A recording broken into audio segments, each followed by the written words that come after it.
Alors What's Up Doc sort pour ce dernier numéro une nouveauté, un classement du choix des étudiants de 6e année aux ECN pour débuter leur internat. Donc c'est un classement des CHU et des spécialités 2013-2014. Donc on regarde les rangs de classement des étudiants qu'on choisit, on regarde quels sont les choix privilégiés.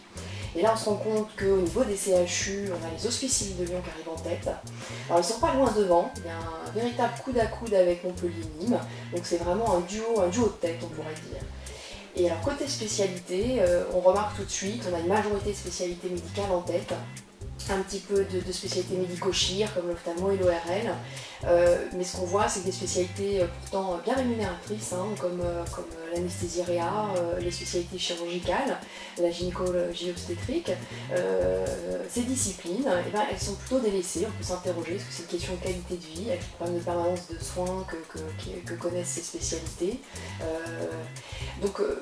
Voilà, ça permet de creuser, puis on peut aller regarder un peu dans les détails. Donc on va regarder par CHU, par spécialité, qu'est-ce que donnent ces classements.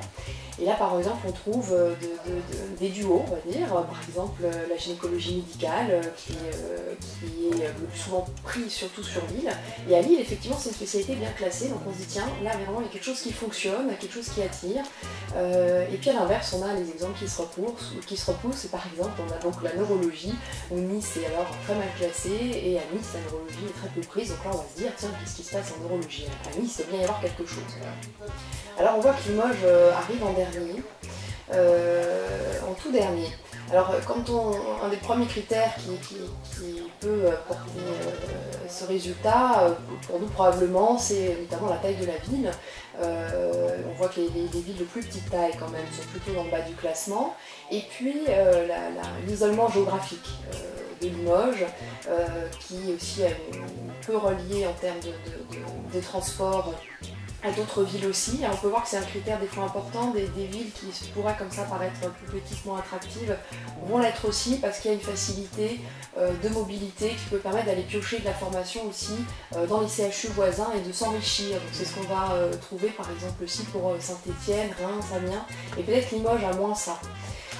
Donc c'est une des premières questions peut-être à envisager. En tout cas c'est celle qui émerge au premier plan.